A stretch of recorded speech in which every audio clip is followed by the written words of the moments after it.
How does this sound? Is it too loud? Fine? Good. That's good. I was kind of thinking, because we got the mic here, so why not use it? Maybe in practice I'm not so confident on speaking on mic, so maybe now I can practice a bit. My name is Viktor.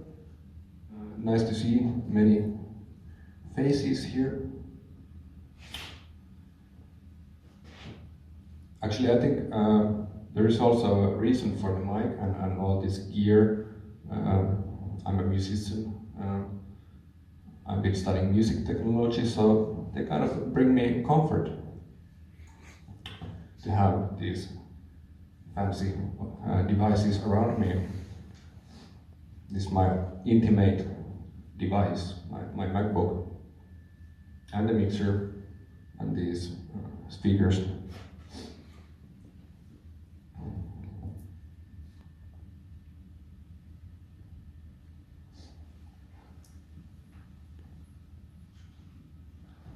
A few months ago, I got these old cinefilms from my father, what you can see on the screen. I guess they are like shot on this 8mm film. These what you now see are shot by my grandfather.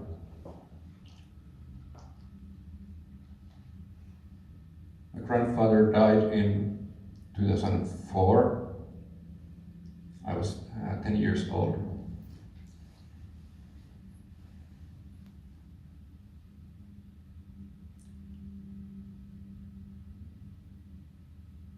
Because I have like some memories of him. But when I've been getting older, I've been, of course, starting to realize that when someone dies when you are so young, you probably don't know them so well, and especially when there is a big age gap, the kind of inner world of someone. So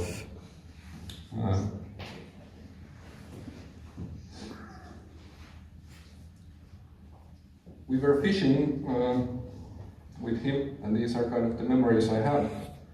And then visiting him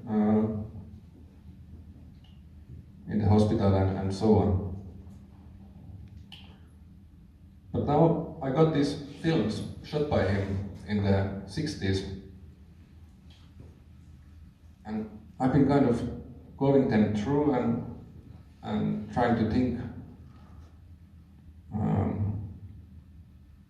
what do they mean? And of course, the first thing when I got them was, what could I do with them? As an artist, that's a bit silly that's the first thing you think. And now I'm here in the Academy of the Fine Arts, showing them to you and speaking about them.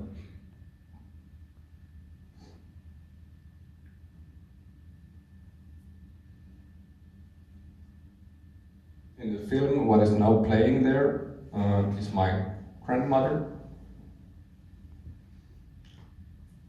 That's my grandfather. I kind of like how it's like kind of like the stage and kind of acted out. Looking at the ants.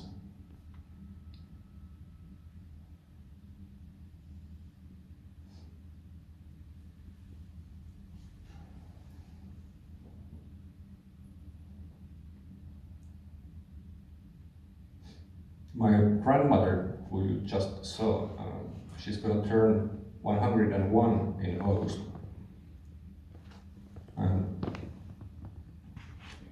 She's actually doing quite well. Even better than many of my other relatives. She's still living at home in Savonlinna. Here you see the castle in Savonlinna, the famous castle. especially lately for the opera festival. Savonlinna is one of, like, as they advertise every town, or most towns in Finland, that they are beautiful summer cities. So Savonlinna is one of them. But yeah, she still lives there in the same red brick building.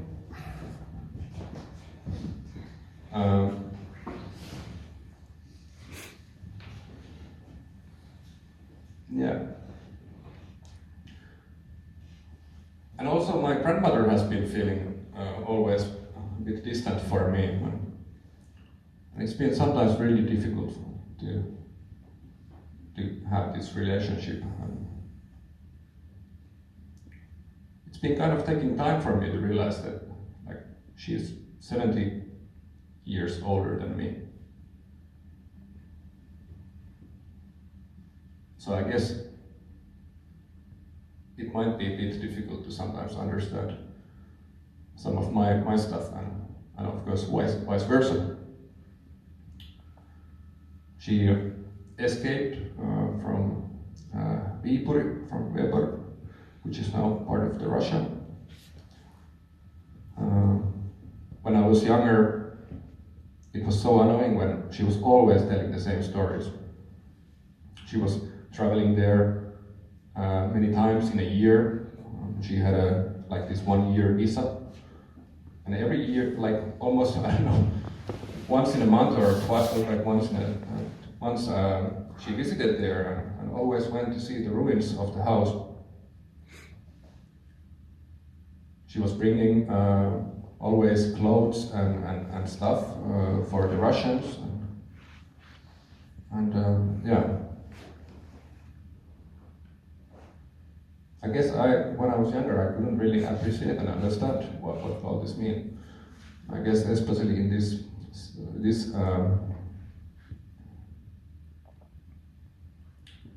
these times, what we are living now.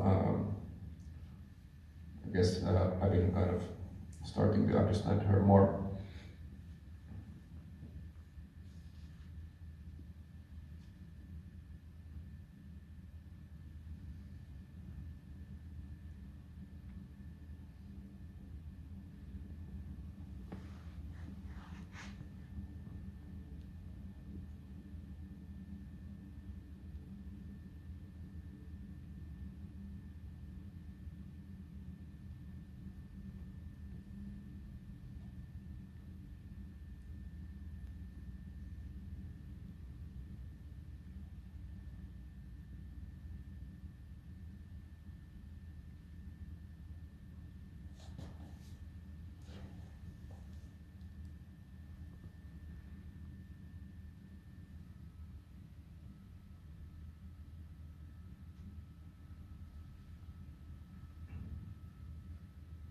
But when I got these films,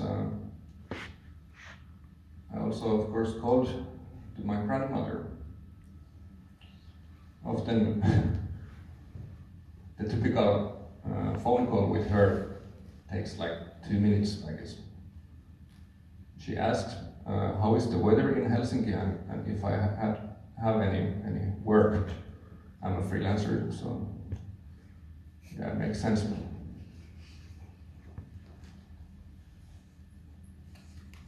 But this time, when she was trying to end the call after these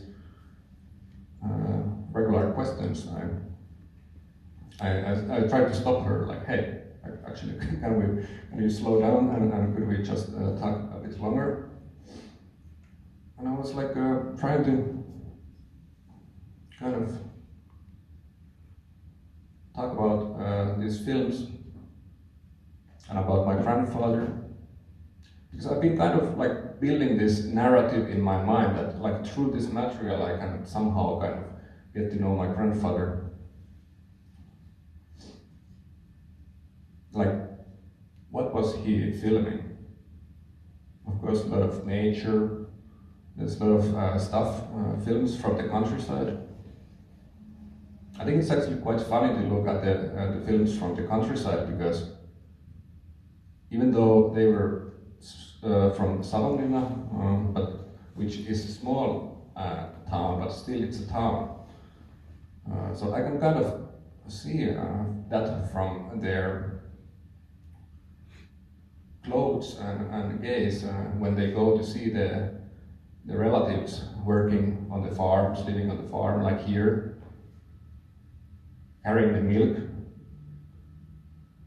So I wonder, like do they, the people like who actually live that life in the countryside, do they see that so exotic that you should film it?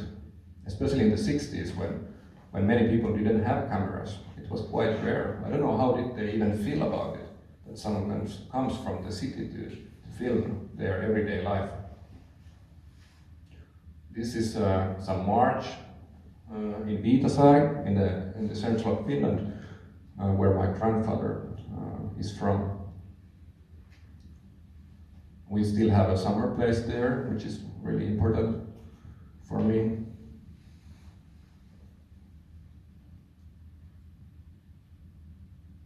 Interesting fact also that there is this weird contemporary classical music festival called Time of Music.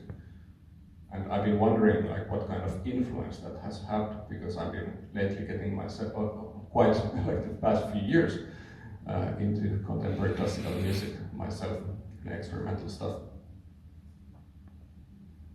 It was quite weird to go to this festival when I'm in these kind of places where I've been in my childhood, like in the church where was the funeral of my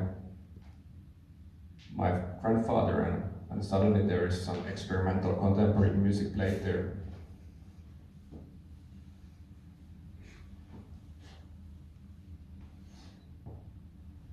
Yeah. I understood that my grandfather actually first was like taking a lot of still photos, but for some reason in Savonlinna he traded the camera, the still camera, with the film camera. So I guess he somehow thought that, okay, this is the new technology, this is what I should get. But of course it's quite different if you compare how we film nowadays. We all have like phones with 10,000 pictures and even more online. Okay, maybe they are just there on 24 hours in the stories and so on, but I guess they stay somewhere still. But do we see like similar value as in these materials, which all is quite beautiful and special?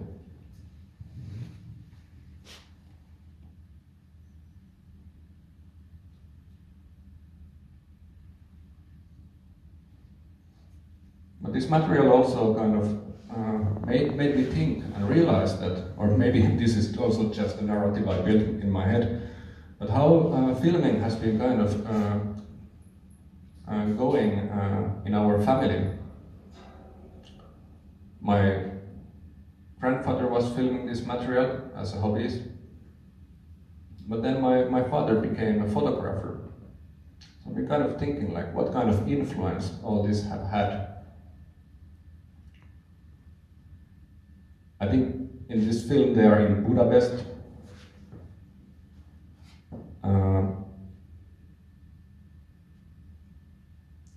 And here you can see my father with the motorbike. So traveling has been always kind of also important thing in our family. My father got his first motorbike when he was quite young, and then he started to travel Europe with it.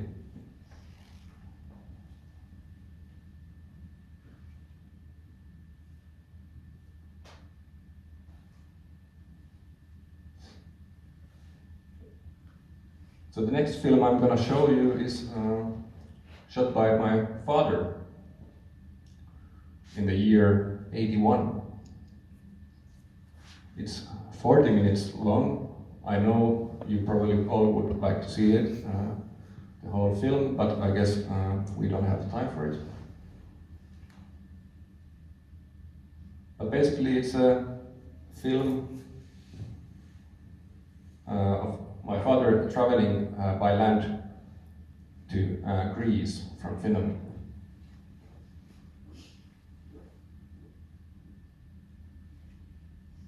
And maybe I can go to that later, but interesting thing is also that he traveled every year and still is more or less doing the same.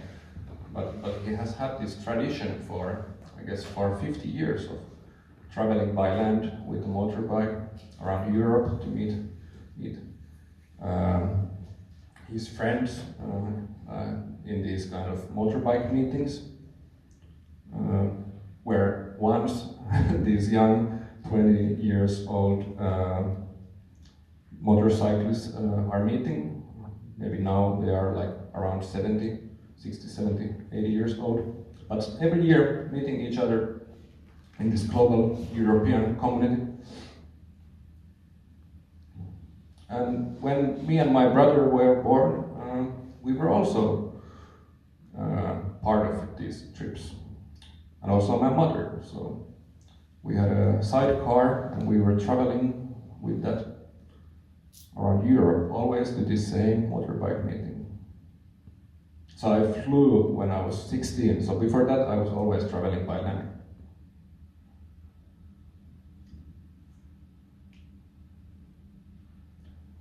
But yeah, maybe we spend a moment looking this film, directed and shot by my father. I guess he didn't think about it, that he was kind of making a movie or something, or maybe he was, but I guess he didn't know that back then that I would one day show it here in the Fine Arts Academy. But yeah, let's give a look.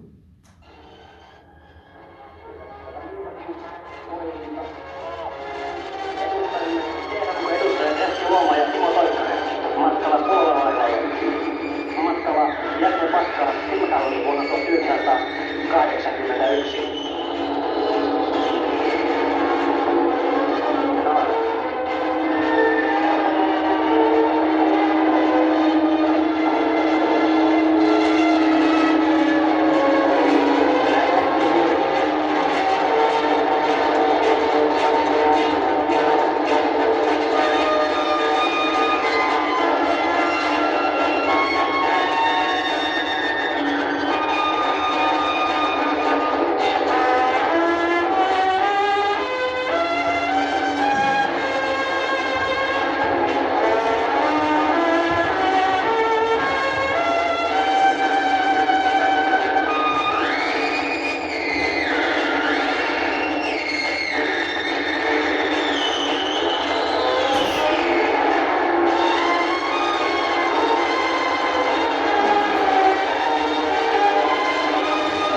I guess these are from Poland, maybe some people already got it. And apparently, when I saw these films, I was asking like, but how did you edit like all this material? And then he answered like, yeah, I didn't edit. He was just like taping the films together. So it's kind of like, you know, you take one tape and that's it. Compared nowadays when we always take 5 photos at least at once.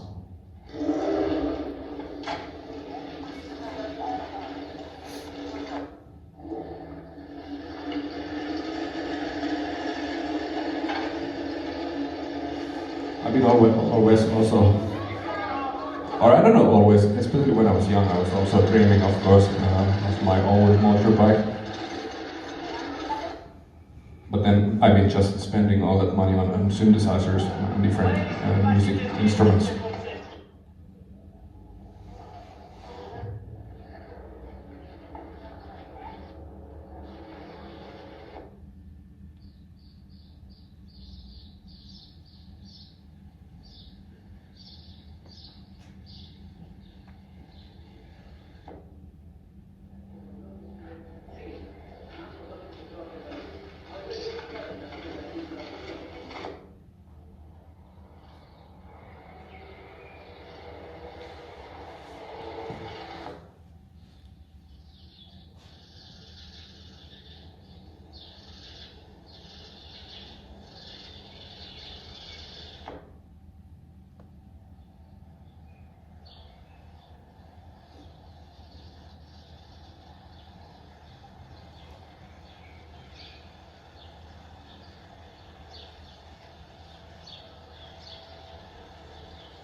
In the last New Year's Eve, I was at my girlfriend's friend's party, and there was a lot of classical musicians there. And in some point during the night, after people had drank maybe a little bit of wine, they started to take the notes and the sheet music, kind of picking them randomly from the bookshelf. They were kind of, I don't know how do you call this kind of method, but they were playing like let's say like some Bach, like 3 persons reading the same notes, and kind of playing those with 3 like hands or even more. And this is something I cannot do. That's the reason I've been making music with computers. And, well, I also play drums, but I'm not like a kind of confident sheet in reading from the sheets. But anyway, at some point I realized that like I was constantly filming them playing, because I saw it somehow so fascinating that what they were doing, it was like hilarious and but at the same time like really skillful and amazing. And when I was filming, I realized that like that's the same habit my father has. It has been also sometimes a bit annoying, no matter what kind of, if you're spending time with the family or whatever, and he always has this need to film. Often, like in parties, when he's in the parties, other people are dancing, but he's filming. So in this New Year's Eve, I realized like that like how I'm repeating this the same habit what has been so far always annoying for me. Well, of course, there is also good things in this his way of documenting. As an artist, I never have to plan or think like who's gonna document my performances. Like he's now sitting here in the front row, in somewhere in the darkness. So I don't know. Probably he's a bit annoyed that there is not enough light here. He will, after this, complain that, hey, why didn't you plan that there would be a light here? But anyways.